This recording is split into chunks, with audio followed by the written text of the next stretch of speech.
Hey there, Knicks fans. How you doing? It's your boy, Jonathan Macri, with you for another episode of the Knicks Film School Podcast. I am excited to be coming at you about, 25 minutes after the Knicks have just put a spanking with a nice big paddle on the Boston Celtics in the Boston Garden. And joining me, because we are recording this on a Sunday, who else? It's always appropriate when this person joins me, but he's a ginger. He is pale skinned. I mean, he would fit right in Boston, and I do believe he has some experience in the Boston area where you must have just fit it like a hand in a glove. Jeremy Cohen, hello, sir. How are you?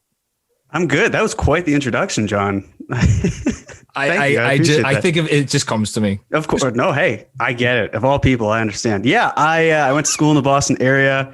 The one thing is I'm not Irish at all. So, and I stayed clear of South Boston for the most part. Okay. But yeah, no, it always feels good. I lived with guys who obviously were from the Boston area because I went to school there, and it's always a great feeling to beat the Celtics. I went once to a Knicks game. I think Cole Aldrich absolutely destroyed Boston's front court. That was really fun to see. Other than that, though, I mean, it's when you're watching, it can be depressing. Today, not the case. This was a thumping that will be remembered for, because the last time the Knicks won by 30 or more against the Celtics in the Garden, I think the vast majority of people listening to this probably were not alive. It's fair to say. I saw tweets like alerts popping up on my phone that said it was the biggest win in Boston since when was it? I think it was 1970 something. Okay, there you go. Right, wasn't it? Or did they say 37 years ago? I'll take a look now, but yes. Okay, so it's a long time ago. If it's 37 years ago, obviously there are more people listening who are alive then. But if it was even longer than that, then naturally. So basically the year I was born, roughly? Roughly. That sounds about right. Yeah. So a little bit of a table of contents for today. We're going to talk about the game. We're going to talk about kind of state of affairs for the Knicks. And then we are going to talk about the Harden trade. I know I did a quick Harden trade thought thing on the YouTube channel, but I think both Jeremy and I feel that it is interesting from a Knicks point of view for a couple of reasons. So we are going to get into that. But first things first. Boy, I feel like a coach. I'm about to say, can't ever react to, don't react to be too high after a win and too low after a loss. And I feel like as a fan, we have to abide by the same thing. But at the same time, it's hard. Let me tell you why it's hard for me not to have as Jeremy takes a swig of his beer, not to have a significant reaction to them beating the Celtics by 30 today. The Knicks were coming off 5 losses in a row, obviously. They are a young team. They're a team with a new coach. They're an organization that has as questionable a foundation as any in the league, just because of the amount of losing they have done for as long as they have done it. And I was starting to get worried, and I've said this as much on the last couple post games, that guys would start to question the methods and like the work that they were putting in with Tibbs and all of that stuff. And then they come out here and yes, the Celtics missed a lot of threes, and maybe we'll talk about that. I don't really know what there is to say, but I thought the defense was sounder than it has been all year. I thought they were crisp. I thought they were clean. The fact that it was a 1:00 start and the Knicks came out with a sense of poise and purpose. And then Tibbs, sure enough, said after the game that he keeps telling the guys, you're practicing great. Keep at it. If you continue this level of preparation, the results will come. And they are clearly still buying into that. And for as much as we'll maybe get into other things and roster moves and starting lineup decisions and all that stuff, me personally as a fan, that's the thing that I still hold highest in terms of what I'm looking at. How are they taking to this coaching staff, this regime? And that's why I feel really, really good coming off of this win today. Yeah, really well said. And, I mean, it seemed like a lot of, the Celtics missed a ton of threes. I was really hoping that they would actually set the record for the lowest three-point percentage in a game and then eclipse the Knicks, because then we wouldn't have to, worry about the Knicks having done it. That was not to be, of course, but from earlier this season. Yes. Right. But a ton of the threes that they took and subsequently missed were above the break threes. I think there was one moment where I want to say it was Bullock who was on defense, where Tice was above the break and Smart was in the corner, and he was the only one guarding both. And he tried to figure out which direction to go to, and he hedged for Smart for a second, but then went back to Tice. But then went back to Smart because he realized, well, Tice taking that shot is a higher chance of him missing it than Smart from the corner. And he was right. It was the gamble that paid off. This isn't so much praising Bullock as it is like, there's clearly a mindset going on here where there's a system in place schematically. They know what they need to do in terms of pushing up what the 3-point attempts are. And there's just a nice moment to see. But you see these young guys that are playing so well. And yeah, I mean, everyone has up and down games, right? Like, yeah, sure. Today was maybe not the game that Kevin Knox was going to have compared to the other ones, but I got to say, when he hit his lone shot, that corner three, yep. I said money before the ball even left his hands, and he hit it. Because they feel like they're all going to go in now. Exactly. Yeah. He is just crazy to say about. I know Kevin Knox. I know. It's fantastic. But it's the sort of thing where I guess it almost felt like the biggest issues I had to do with minutes, where it was like, okay, Mitchell Robinson's pretty banged up. The Knicks are winning by like 26 in the fourth. You don't need to bring him in. There's a game tomorrow, unless you're planning on sitting him tomorrow. But even still, if you're not, or even if you are, why are you bringing him back in? A few minutes later, he was brought out. Things like that, where, there's a lot that we have to nitpick. And I don't know. It seems to me in general that we as a fan base, and I'm certainly part of this too, from time to time, but I'd say that what I've seen, because John, I know that you're not on Twitter as much because you have a family and mouths to feed, and I have my own mouth to feed, and that's about it.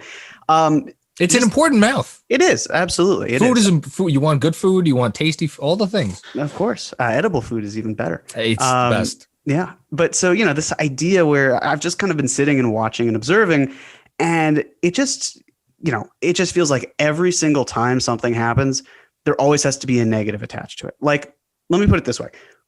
I am very vocal about the fact that I don't want Elfrid Payton starting anymore. I think a lot of us are. A lot of us would love to see Emmanuel quickly start. Yeah. But let's also go back to the draft, when a lot of the talking points were, I can't believe the Knicks traded the 32nd pick, or how could the Knicks not have taken a PG, or why are they doing this in terms of Elfrid Payton? And we've talked about this. I don't necessarily have to rehash that part, but the idea of, well, we've gone from, I can't believe the Knicks didn't take a point guard, to, hey, the player that the Knicks drafted late in the first round should be starting. And that says something about us. Or the fact that a lot of us said Kevin Knox should not be a basketball player. That's on me. I said that. John, we've both said that from time to time based on the last 2 years, and he's showing, hey, he's a rotational player. The fact that Mitchell Robinson now is among the league leaders in blocks and steals combined, where before, he was struggling, and now, yes, it's like we want him to take a three, but what do like there's clearly promise here. Or Obi Toppin, where he had a great game today, especially considering how he's still coming back. He had 12 points in 12 minutes. He looked bouncy. He's going to make rookie mistakes. I know there was one where he was driving baseline, and a couple other times he looked a little too close to small things as well, but he's not going to be perfect. But then, you see, well, what about Devin Vassell or Tyrese Halliburton? And it's like, again, we've played what? 14 games, right? And Obi Toppin has played. He's played like 4 or 5. If you count 59 seconds of one of those games. If you don't count the 57-second appearance, this was Obi Toppin's third game, right? And he went out and had 12 points in 12 minutes. Yeah, and so it's just this constant narrative. And of course, how could I forget about RJ Barrett, where it's the idea of, obviously we all want to see him shoot threes. It's really hard to see him missing them, but it's the sort of thing where, again, he's a young player who's able to follow up bad games with good games, and vice versa. We don't have to all say, like, all be out. We're so reflexive to these games when we really need to view them from a step back, where if you're looking at the record, which is a fine record considering the state of the team as is and the quality that's on the roster, even still, it's the proof is in the pudding, not by the results. You can look at the results, that's fine, but look at the players themselves and how they have improved, and how I really can't say that there's any player who has regressed compared to last year, at least who feels like a mainstay moving forward. I was about to say, other than Peyton, right? But I don't view him as someone who would stay here long, or even Randle. And that's another thing. The idea of forcing Randle out. Look, guys, we know why Obi Toppin was drafted. We know that he could easily be a Randle successor. But unless unless Toppin is ready to take over for Randle, there's no reason to push Randle out the door. There just isn't. So I get caught up in these things too, but I've been really trying to be patient because of this being, as we've said, year one of the Rose administration. Just view things not so much from a game by game basis, but just overall try to look at bigger picture things, because it will drive you fucking nuts to keep doing this to yourselves. And like today was fun, right? Today was a great game, but then there's wonderful. But what was the narrative before today's game? The Knicks have lost 5 straight. We start questioning Tom Thibodeau. We start wondering about the players. It's this anxious need to feel pity and to find the negatives when I'm not saying ignore them. It's just be level-headed about them. So here's what I'm going to say. I'm going to actually, as someone who got myself in some hot water, as Jeremy takes another swig after that, it was a glorious rant. Thank you.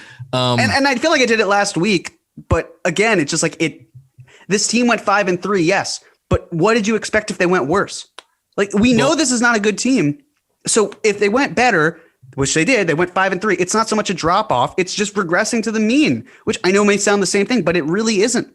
It's really different. And if they were just shit the whole time, then they'd be shit the whole time. And we'd be yelling and screaming when, again, this is the team that we expected to be bad in the first place. So there's always going to be yelling and screaming, because we're New Yorkers, and it is ingrained in the fabric of our being that just being worse is not acceptable, that there has to be some way, there has to be something else you can do. There has to be more effort that you could put in, and, or, some change that you could make or whatever. And I know that sounds crazy to say about a franchise that has given us what the Knicks have given us over the last 20 years, but I really do believe that, which is why when people say the Knicks have the best fan base in sports, or at the very least in the NBA, and despite what you just said, despite what I've said at times, I do believe that, because there is no throwing in the towel. There is always, what you're saying is complaining, right? Which is, by the way, I said the very same thing, what I was about to refer to before, getting myself in hot water over the summer when I defended the Elfrid Payton signing, and people were going crazy about it. And I was like, look, you just signed a guy who, if you look at the numbers, last year was not his fault, and he signed him for 1 year and $5 million. It is what it is. We're going to talk about Payton in a second, but I think it is that New Yorker in all of us that just refuses to accept bad and is not going to say, all right, this is what it is. We're constantly going to look for things to tinker and things to change. And that's okay. That's fine. But at some point, to your rant, there needs to be, I just think it's a lot easier if you take a step back from the ledge, because if you're going to be a fan of a team, as you said, I've been off social media a little bit because I don't have time to fit it into my schedule anymore. And it's it's easier this way to not have to see all the everything, all of the a torch being lit every time. Like you said, Mitchell Robinson plays 5 minutes more today than he should. I'm sure there were people like that are raising a stink about this on Twitter.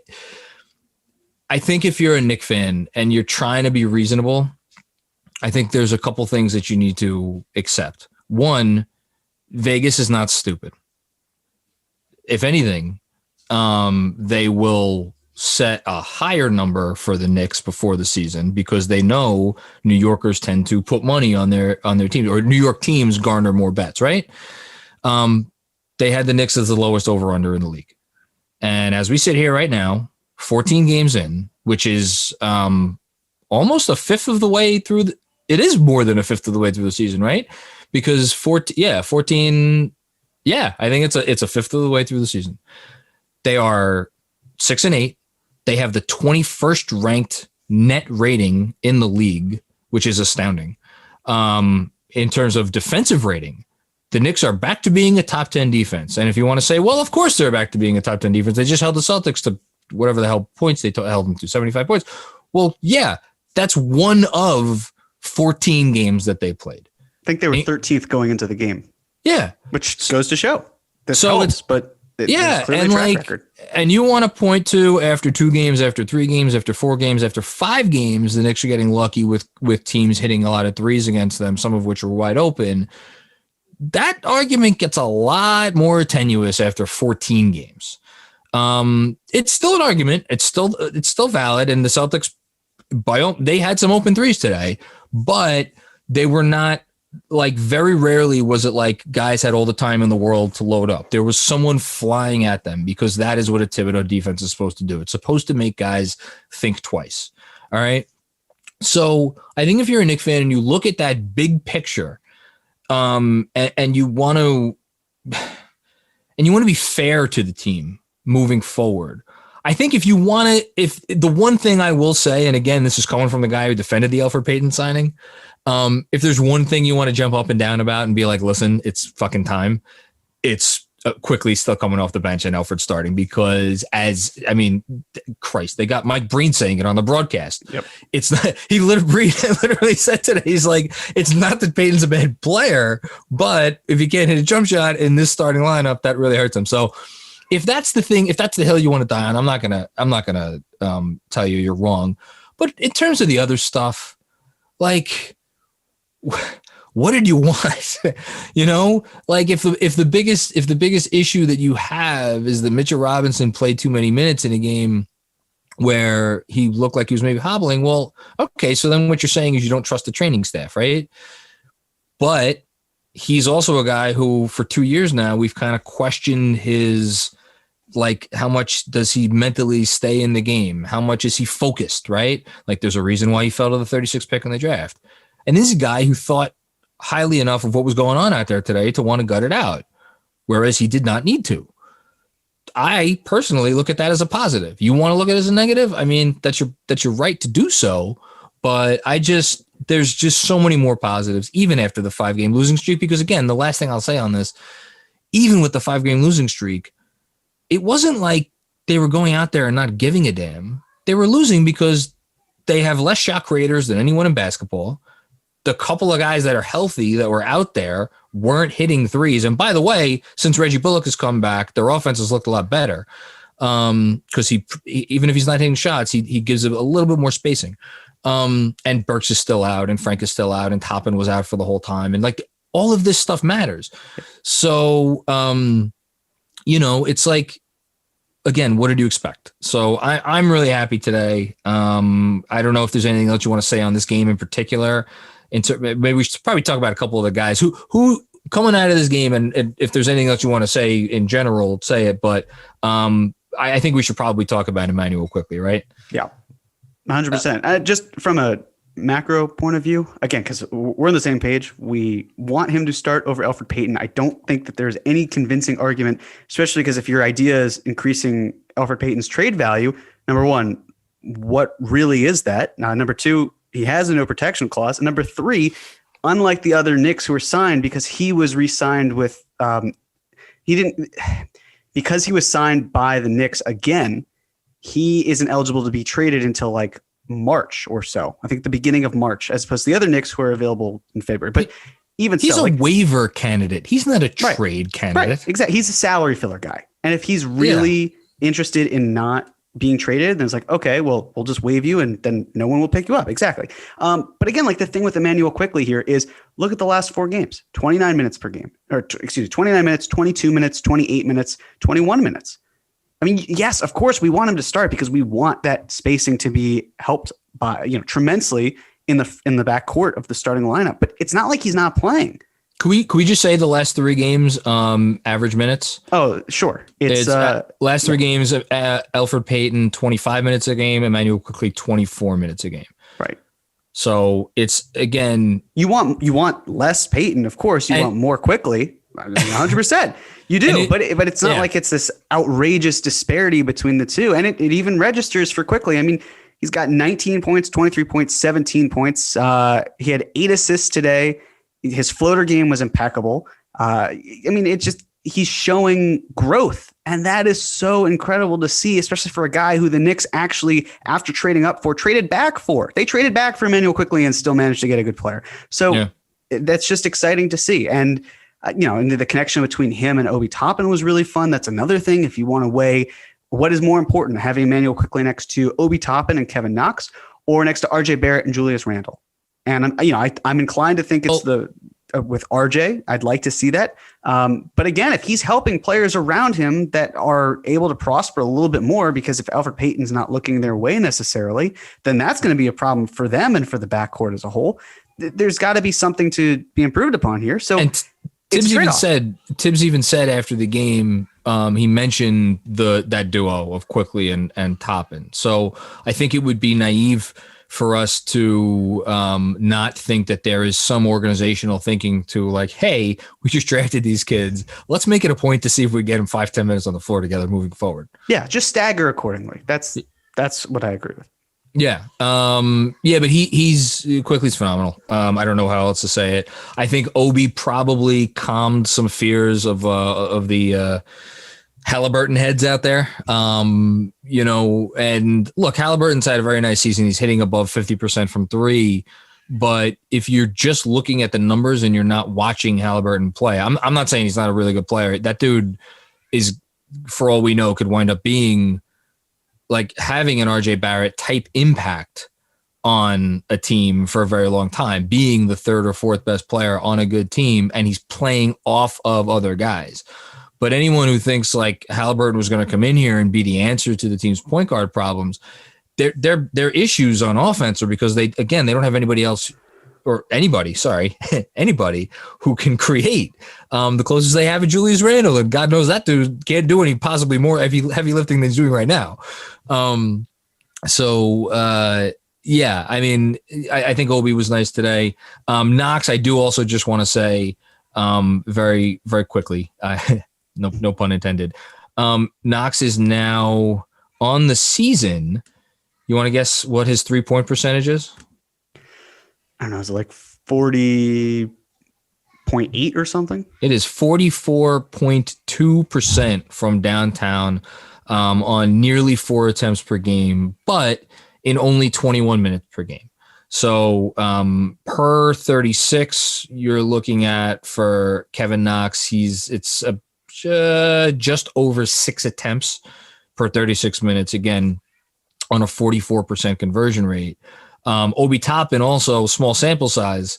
He's at 41% he's taken 8 3-point attempts for 36 minutes. I know that really doesn't mean anything because he hasn't really played any time, but Again, I'd like to see him used more as a role man, but you also need the offense around him to be effective. And as we had talked about before, it's still nice to see them trying to expand his game, like what Kentucky does for their players, and trying to make their bigs more comfortable and having more all-around games. I mean, not even just their bigs. I mean, look at Emmanuel Quickly himself. He wasn't playing as on ball, and we thought he was going to be off ball. He is clearly demonstrating that he can be an asset on the ball. So again, it's all process. And it goes back to what we were just saying about what is the point of this season. Yes, they're trying to win games, but if Obi Toppin establishes himself as a threat from three-point land, oh my God, is his career going to be a sight to behold if they then put him in situations where he can actually be the role man with space, like we saw in the second half a little bit today.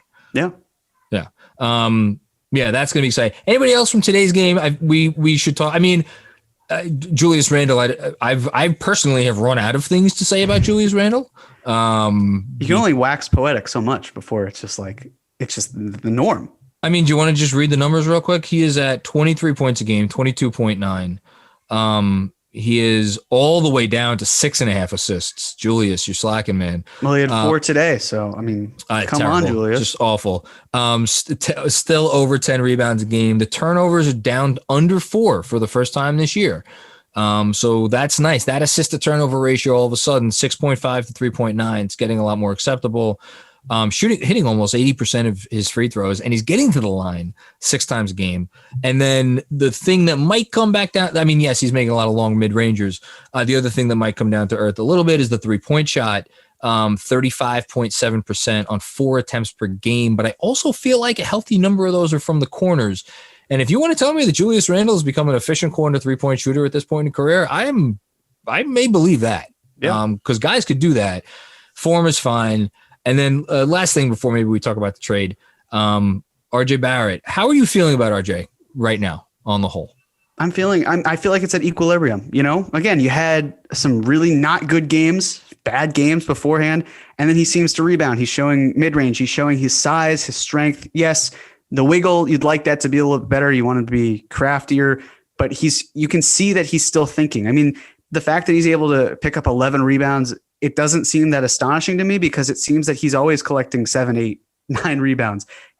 He has a nose for the ball. He sees players constantly. I think there was it might have been the Cavs game where there was a play he could have easily gone to the hoop and he just dished it perfectly to, I want to say it was Noel, but I can't remember exactly which big it was, but it was that sort of thinking where he's not going to plow right into a guy, sort of like what we saw from Randle last year, where he just wasn't going to be consistent. And then we saw it from, ironically enough, Elfrid Payton today, where there was like a 3-on-2 opportunity after the steal.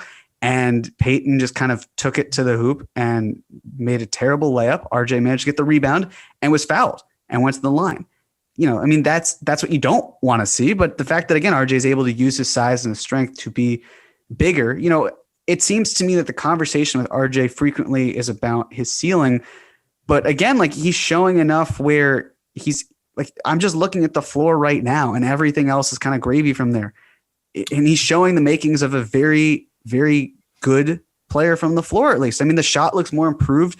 I feel bad for Drew Hanlon, who got he just got a ton of shit from people because RJ's game was not doing well.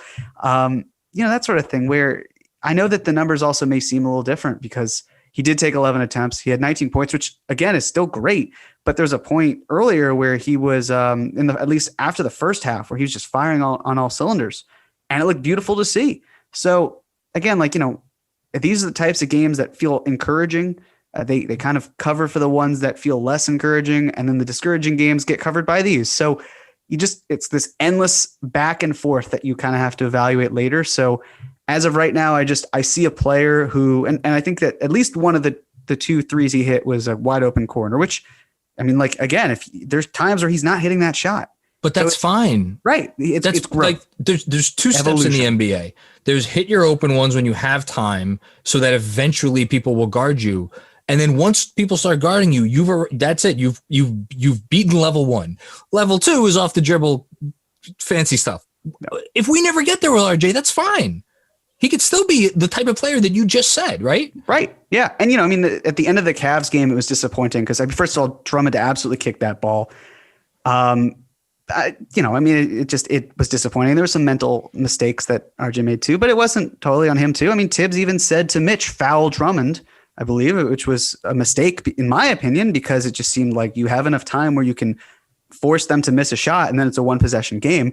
But those are the types of games where you grow from them. You learn from the mistakes that you're made. You're not going to go under your legs or dribble under your legs to try to create some separation. You're going to maybe not be quite as crafty, and that's okay.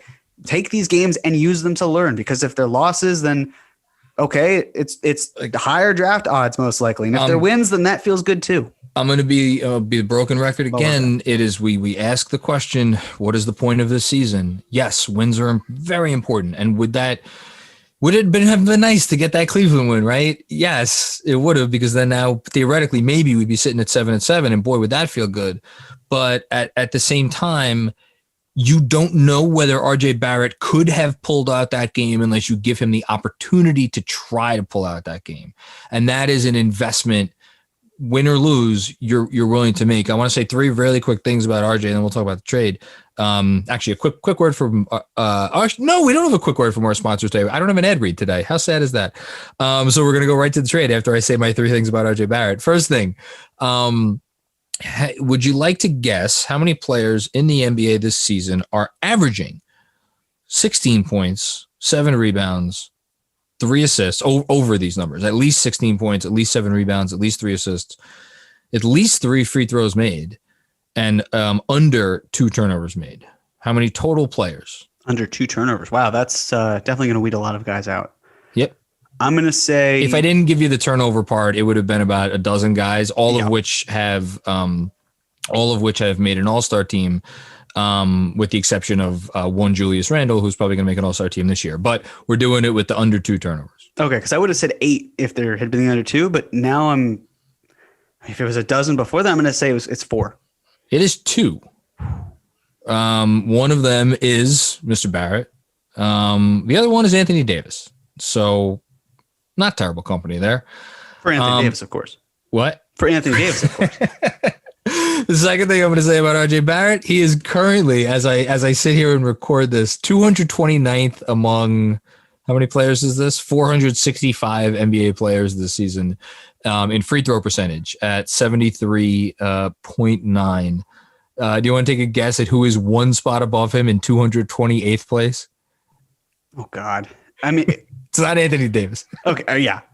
Is it another Nick No, it's a player of some renown. at 73.9%? RJ is at 73.9%. This player is at 74.4. All right. Sabonis. No, a different light haired white guy, Luka Doncic, from Europe also. So you were close. And then the third thing It's basically the same thing. same person, really. Yeah. The third thing I want to say is we saw RJ again today put a similar move like he tried to put on Drummond the other night on who was it? I forget actually who it was on, but it resulted in a turnover and a fast break. And I think I'm not trying to tell RJ Barrett to like accept being like some kind of a lesser player, but I think the sooner, and I've said sentiments of this ilk before, I think the sooner RJ Barrett maybe does a little bit better job of accepting his limitations in terms of like, look, I might not be the headliner. I might just be the guy who's more like, that's why I always went all off season when I was thinking of comps for him of like what I'd be happy with, kept going back to Michael Finley, which is so weird because like Finley is a guy who not a Hall of Famer, but made a couple all-star teams, was like an invaluable part to so many winning teams. And like occasionally that dude would actually go out and get his own bucket, but that was not his forte. And if that's the type of career, I'm not saying exactly that type of player, but like that type of career that we got from RJ Barrett, I'd be thrilled. So yeah, no complaints. All right. James Harden. By the way, I saw a lot of people make a lot of, the fact that he was warming up for his first game as a Net and looked considerably thinner than his last game as a Rocket. And I want to tell people, like, you haven't seen those commercials for those like belly band, like those shirts that like hold in your fat. Yeah. Like clearly he just went out and got one of those or had, Joe Tsai go and ship him one. I don't know what the order of operations was there, but, Black is slimming. That's the other thing. Black is slimming. This is true. I always used to go in my Goomba days on Staten Island. Quick aside. I was always a black undershirt guy, not a white undershirt guy. Right. Do you have the chain too? Did I have the chain? Did you have a chain to go with the black undershirt? Come on, man. I wouldn't even be allowed to eat pasta if I didn't still wear this thing. This is. It's part of my, it's part of my being. I talked about the trade before on the YouTube after it happened. So why don't you tee us off here on why you think this trade matters for our purposes as Knicks fans? Yeah, sure. I mean, obviously you have one of the best players in the NBA coming right into the Atlantic Division. That's not fun if you're the Knicks. I think it certainly impacts how you build later on because, I mean, let's face it, the Nets window is going to be what it was in terms of the talent because you had Kevin Durant for another few years, you had Kyrie Irving for another few years, and now you're going to have James Harden for around the same time. So it doesn't feel like that significant. But I think to me, I'm really curious how this works out for the Nets just based on how, to me, it feels like Harden and Kyrie have very overlapping skills and overlapping deficiencies. But when you have some great players, you're going to be able to make it work. Of course, the defense has to hold up. It's going to be really problematic, but this is not Nets Film School. This is Knicks Film School. In terms of how everything's being dealt with trade-wise, the one player I'm kind of keeping my eyes on has to be Victor Oladipo. And you actually wrote about him in one of your newsletters, and it's not often that we disagree on something. So it's fun when we do. Let's have at it. So I don't believe that Victor Oladipo can be had for a lot. I think you can get him pretty easily. And I don't think that the competition is that stiff. So the big thing this isn't fun because I'm going to agree with you. Well, it seemed like you weren't, because it seemed like they gave up a huge haul to get, like, the fact that they rather get Oladipo, they could re-sign him versus having LeVert. So my initial instinct when the trade was announced was that the Rockets had to be feel good about re-signing Oladipo and we were going to value him, because I personally thought the LeVert contract was a good contract, and I thought LeVert was a good player. There's this kidney thing now, which I don't know, they seem to think he's going to be fine, and we hope he is, obviously, especially after the injury he went through. But again, we don't need to talk about that right now. But the more I think Windhorst has talked about this a little bit, and maybe some other people, and I apologize if I'm missing anybody. This may have been more of a money thing for Mr. Fertitta, who may be the worst owner in the NBA. Cheapest, I would have to. I mean, it's hard to say because he just spent a lot of money on the Rockets beforehand, but and how did he like that? Not so much. Nope. No, and he's definitely not like you now. There's even a commercial I've seen on TV, which has been Fertitta handing over $1 million check. And it's just the funniest thing, because he says, like, oh, this is going to hurt me giving it over, but here you go. And you can just tell the idea of him losing any money, especially because all of his money is tied up in entertainment and can't really do that right now. That's the guy who docks a waitress 2% because she was too late bringing his Coke over to the table, and he owns restaurants. So I'm fully confident in saying that.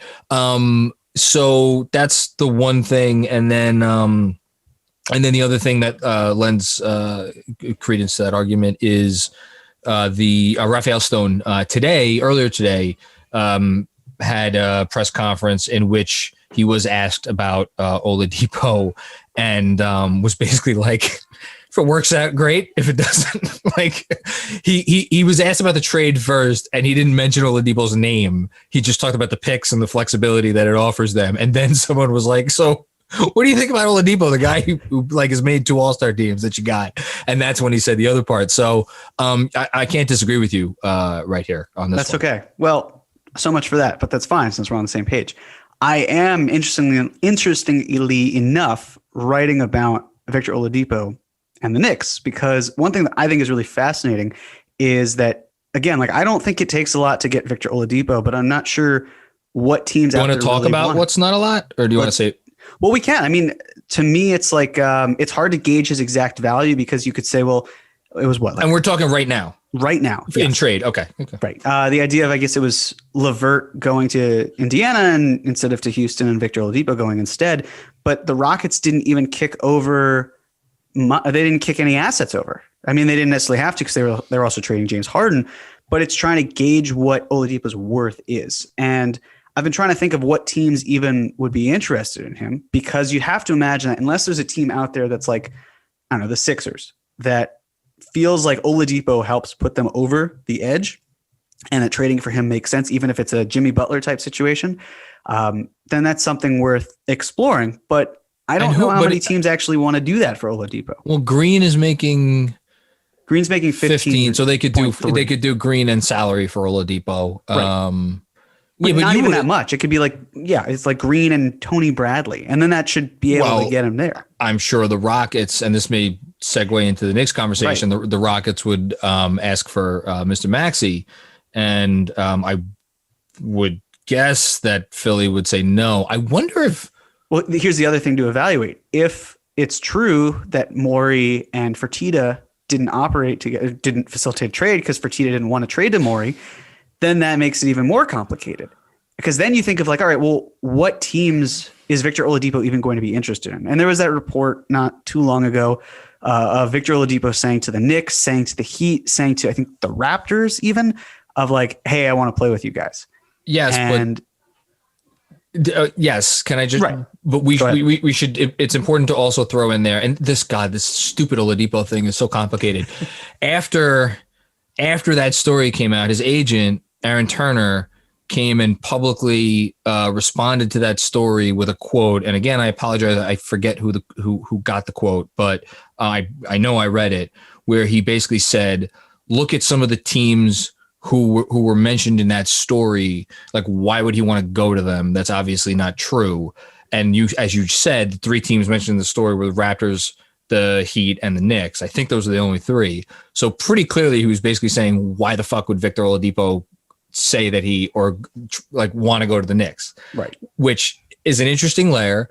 At the same time, this is the same guy who represents Kevin Knox and Jared Harper, right? Yeah. Mm-hmm.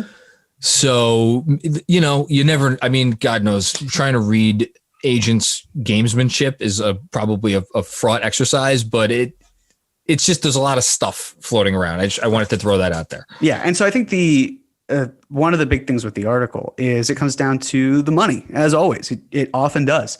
But it really depends on if the Knicks feel like Oladipo is the guy that they want to sign long-term, because this is a weak free agent class.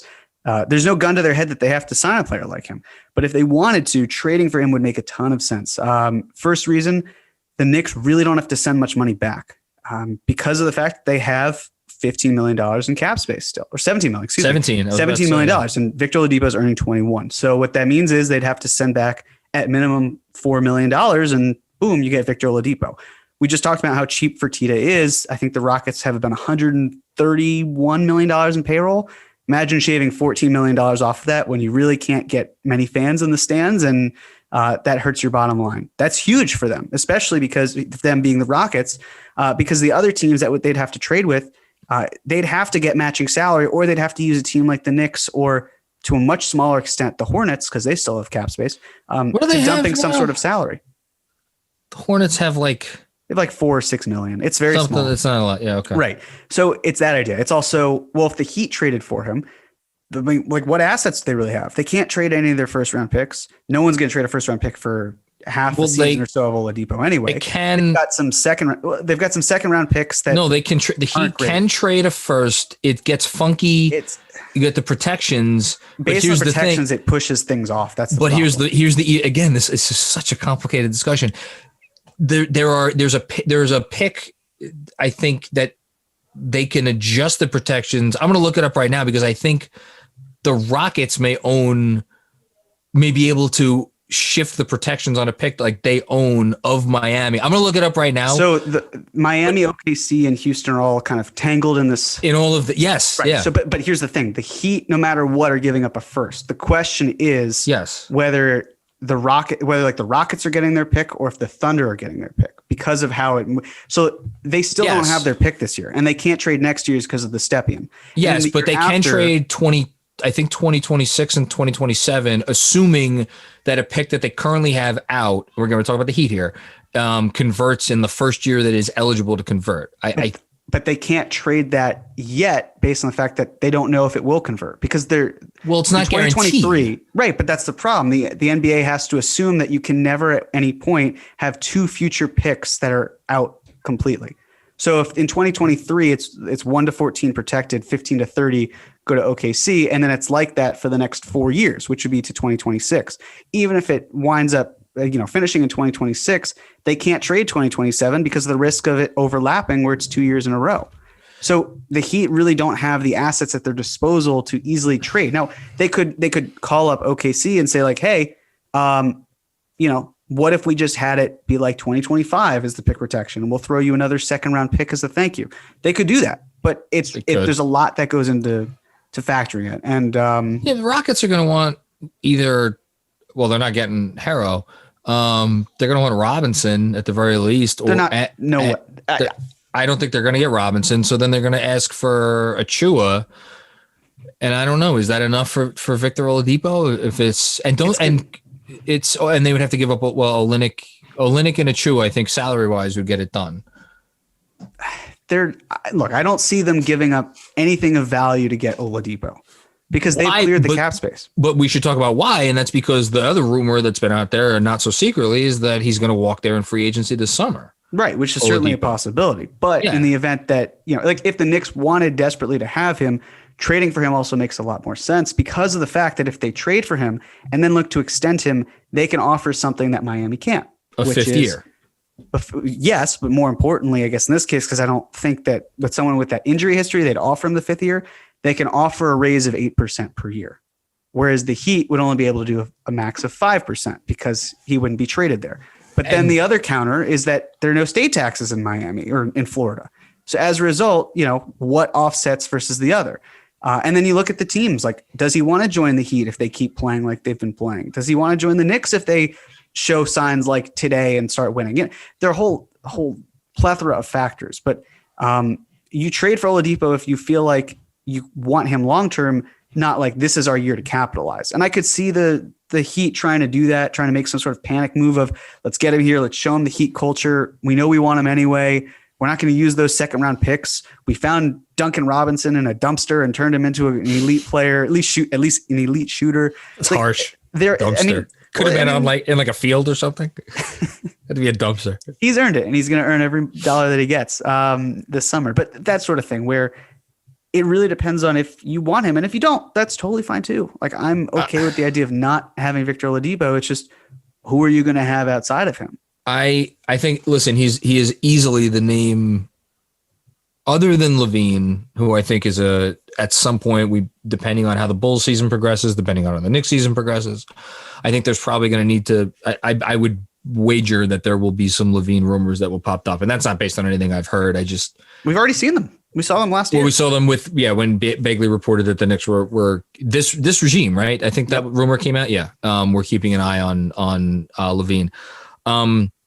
The teams that I just want to throw out there. So the two teams that have been linked to Oladipo, the heaviest are the Heat, obviously, which again, whether you think they'll give up Achua and Olynyk for salary and again, it's not a guaranteed future first, but like the possibility of a future first that could maybe convey, maybe. Dallas Mavericks. Well, that's where it gets really interesting because they don't have a first round pick that they could trade until at the earliest 2025. So even though Hardaway Jr. makes the money work, is there a young player worth getting excited? I mean, let me put it this way. What? There is no way on God's green earth that the Houston Rockets will trade Victor Oladipo to the Dallas Mavericks. You don't think so? They're a division rival. The idea of seeing him in a normal season in their division, I don't see that happening, period. I know that we've seen the Celtics trade with the Sixers and the Celtics trade with the Nets. I'm not saying it doesn't happen. I do not see a situation where that happens. But in my draft, I did talk about the Dallas Mavericks because they are a very intriguing option. And this is the 1 year that they have to use cap space. And they can't just use it on a player who is towards the end of his career, right? They can't go after Kyle Lowry, as great of a fit as he would be, because he's going to be 35 years old. And you need to take a multiple year salary because all of that money is going to close up next year when Luka Doncic needs his extension. So it really depends on how you can facilitate this. And it's going to be tough for them, but I don't see Victor Oladipo going to Dallas based especially on their history in terms of luring free agents. Now, you could say, well, they have Luka Doncic and Kristaps Porzingis, so anything's possible. But then it's the idea of, is that the wisest investment for Dallas? Because one thing that they need is just significant defensive help. And Oladipo doesn't, he helps offensively, but this is also the team that had the number one offense in the NBA last year. That's not their problem per se. We also don't know, does he want to go someplace where he is clearly not the guy? I feel like I don't know. I mean, just reading the tea leaves, that Indiana situation seemed fantastic. If you want to say, well, he didn't like the coach, well, they fired the coach a couple months ago and hired a new coach. So what else is there to point to for Oladipo? I mean, he's from Indiana. So what else could there be that he's not happy about? And I think it's the fact that now all of a sudden he's playing alongside Sabonis, who was an all-star last year. He's playing against Brogdon, or with Brogdon, who is more deserving of an all-star spot than him this year.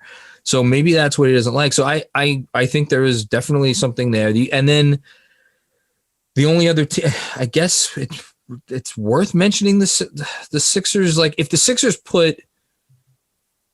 we heard the Rockets wanted Thibault in any Harden trade. Sixers aren't going to offer Maxey.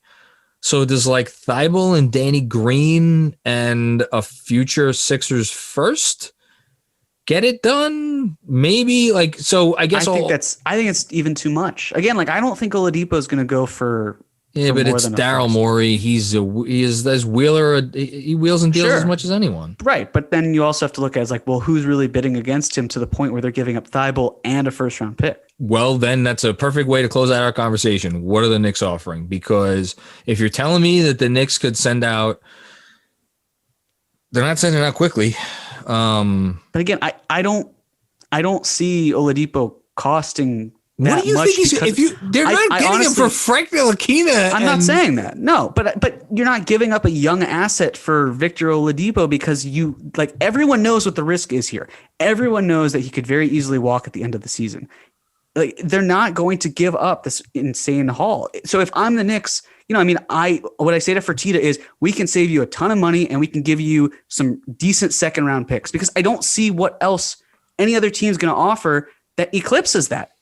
Because again, we've talked about how cheap he is. If you take on $17 million and all you're sending back is salary filler, right? And you're sending in a couple second round picks like the Hornets pick this year and the Timberwolves pick in 2026, which could be a decent enough asset. Like that is something that's more interesting. I don't think they're going to trade him for that. I think but who else is offering something that's that significant for a player with injury history? I think the Sixers offer Thibault. I think the Sixers absolutely offer Thibault without a moment of second thought. But again, if the Rockets have no interest in trading with the Sixers, then what does that do? Okay, I'm trying to incorporate things out of the back. I think I think there's a real chance that there could be subtraction here because I absolutely think the Knicks are looking at this situation as like, well, we got all this cap space in 6 months from now, 5 months from now, whatever the hell it is. What the hell else? We're not, what are they going to give a $80 million offer to Josh Richardson to try to take him away from the mat? It's like there's nothing else, there's nothing, and don't give me Kawhi. Kawhi's not happening. And they went after Hayward this past offseason. It's like we know that getting guys who have injury histories, who are still all-star or at least playing at a good level, like they're going to look at those guys. And Hayward went to Charlotte. He looks pretty good too. He does, of course. But it's the idea of he could have stayed in Boston. He could have gone to New York. He could have gone back home to Indiana. He didn't want any of that. He went back to Charlotte, the place where he signed an offer sheet to start with in the first place, got matched by Utah. So again, like I'm at the point where, at least from a free agency standpoint, nothing surprises me anymore. Because clearly these guys are going to do what they feel is best for them, not necessarily to win. Because if he wanted to win, Hayward would have found a way to go to Indiana. He would have stayed in Boston, but he didn't. So maybe Oladipo doesn't want that. Maybe that's not a priority to him. Because like, as you said, it seemed like Indiana was the perfect situation and it just did not work out for him. The last thing I'll say right here on this, because I do think it is relevant, is the Rockets. I want to just double check and make sure that I'm not speaking out of turn here. I do not believe the Rockets have any incentive to tank this year because their first round pick, yeah, right. They don't. It's only if it's in the top 4. Are they guaranteed to be able to keep it? Correct. Unless they decide to become the worst team, then they have like a 52% chance of keeping their pick. Yeah. So tanking is not really on the table for them, let's put it this way.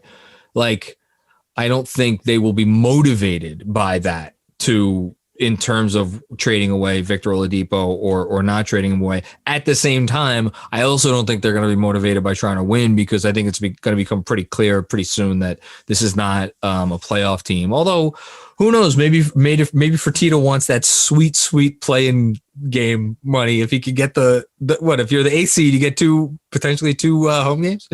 Yeah. Listen, you never know with the guy. But then again, if that was motivating to him, saving a lot of money would be even more motivated to him, right? Okay, here's if let me throw if they say Kevin Knox, it's Kevin Knox and the 2023 Dallas pick.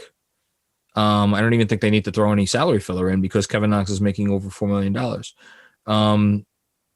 Are you doing that trade? No, I don't think I am. I'd say for the Dallas pick, just alone and some other salary filler, sure. But again, it's like this idea of I don't see them trading Kentucky players. I don't see them trading one of Aaron Turner's clients for another. I think that they're going to try to consolidate. I didn't even think of that. That's It's again, I don't see Oladipo being worth a whole lot to the point, but it really depends, right?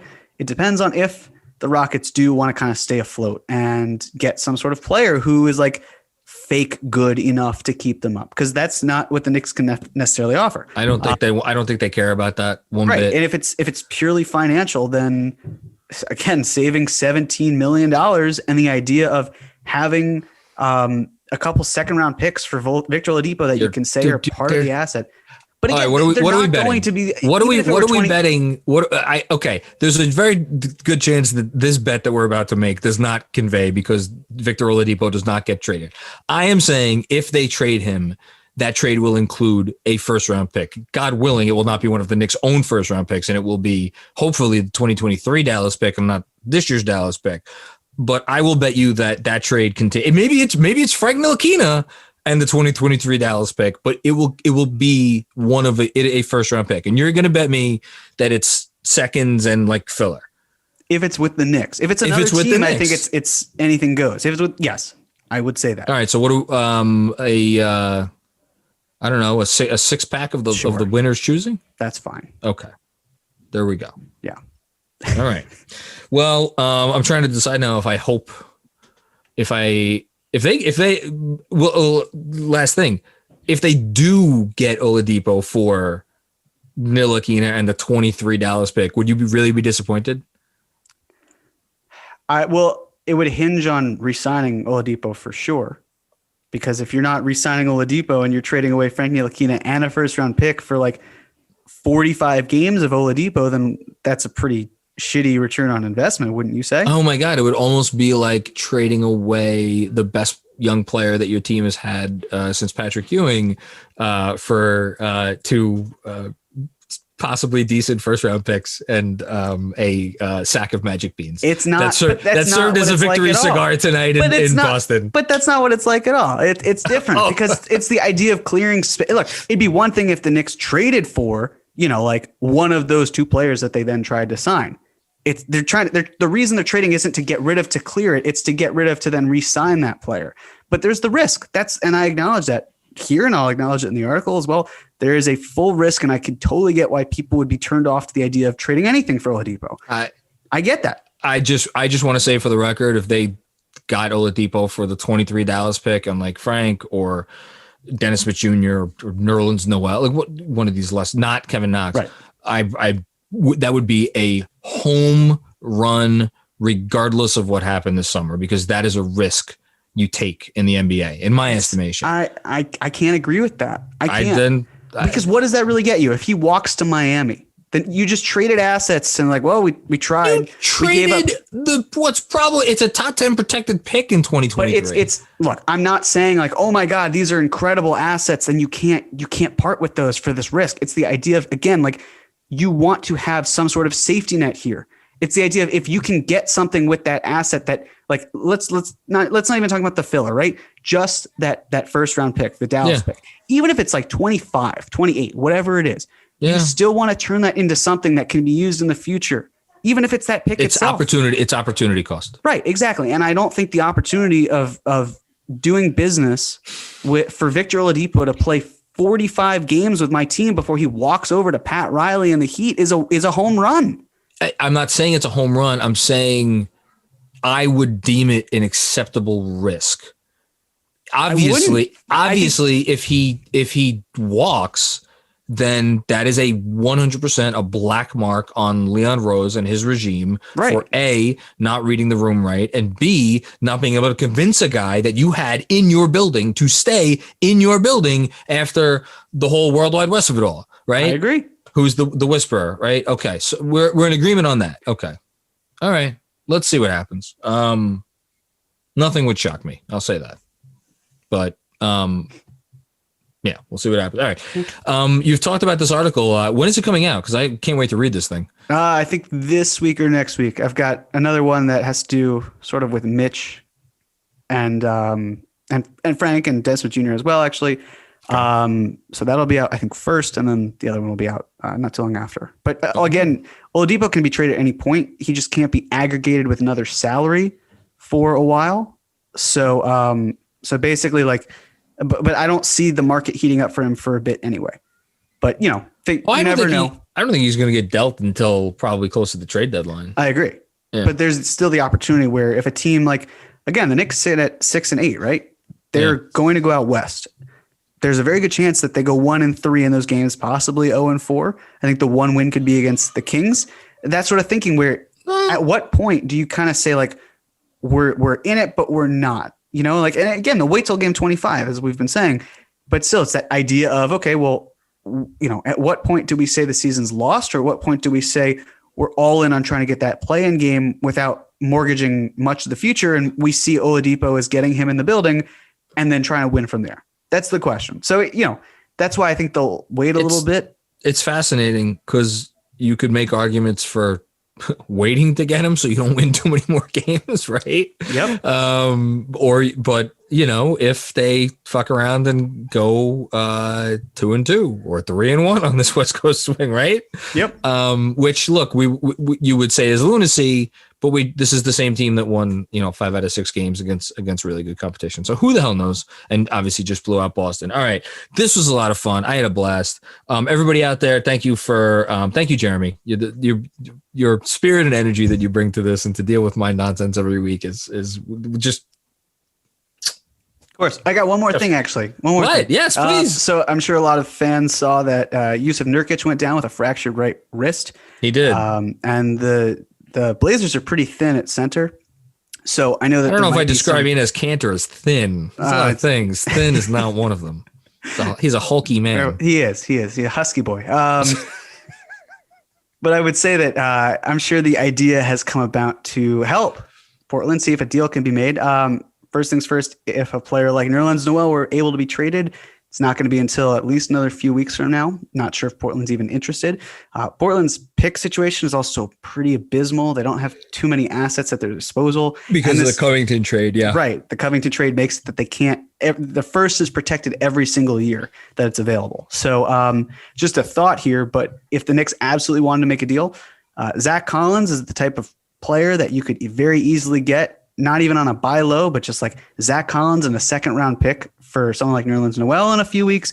That'd be kind of fun to see. That'd be interesting. Then you can, you still have Taj Gibson. You don't need to rely on Zach Collins. You can sign Zach Collins for super cheap if you even want him. You don't have to keep him because he hasn't shown a whole lot. I kind of rather have Anthony Simons, I think. I don't know. Sure, but it was more in terms of doesn't make enough money. Right, yeah. Okay. I'd have to take a look at it again, but I think it's a little off. But regardless, there's enough tinkering where I'd love to see something.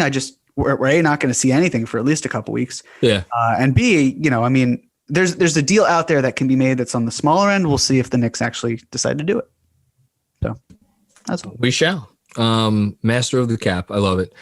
Jeremy Cohen, thank you. Everybody out there, I'm sorry if we droned on for a while, but what can I say? This is a lot to talk about with this team. It was a great win. Great win. Fantastic stuff. We will be back with you. I will be back with you with another episode in a couple of days. And then, of course, Jeremy will be back next week for wait a minute. Maybe we should talk about this off air. I think next week's game is, what time is that start time? That is a 9 p.m. start time. Oh boy. Yeah. We'll figure it out. We're going to have to figure out some shit for that because maybe we got to predict our 4 though. That's the one thing we didn't do. Oh, we didn't predict our 4. Okay. Well, I'll go because I was victorious again this week. To hell with you. Yeah. All right, go. I'm going to say Orlando tomorrow, or when you're listening to this, Orlando today, Golden State Thursday, Friday. So it's back to back in Sacramento, and then Sunday. Should we predict the Portland game just in case we record before? Yeah, throw the Portland game on. Sure. Yeah. So I'm feeling good. I think I'm actually going to go with 2-2 this time. The reason that is, I think the Magic are really sputtering without Markelle Fultz, who went down with an ACL tear. It's unfortunate because they seem to be playing very well. So him being down certainly has hurt them. It is a 12 o'clock game, quick turnaround, so I could see them maybe not doing the best that they can potentially. And then I think the other game they win is against the Kings. The Kings are abysmal defensively. Oh my God. I think they've let up 118 points a game. Well, they have something absurd like that. I know they have the second worst net rating in the league. Yes. Which is funny because they've had some nice wins, but they've been close wins, and then they've gotten their doors blown off. Right. So I'm going to go 2-2 with those two wins. So you just fucked me because fuck. I can't predict 3-1. We can do the same thing, John. No, that's no fun. I gotta go 1-3. All right. I don't like you. Wow, John hates the Knicks. Jeez, guys. Just why do I invite you on this show? All right. Thank you, Jeremy Cohen, despite my distaste. Again, thank you everybody out there for listening to another episode of the show. And don't forget to check all of our shows out on the YouTube channel, Knicks Film School YouTube channel. Chris Persiane and I also did a breakdown of Mitchell Robinson's defense, which was fun. And Andrew Claudio, shout out to him for producing this show, as well as all of our YouTube content. He's doing just absolute yeoman's work to bring this operation up another level. So thank you, Andrew. And yeah, man, 6-8, giddy up, onwards and upwards. Here we go. Never going to lose again. This is it. Undefeated the rest of the year. We'll see you later.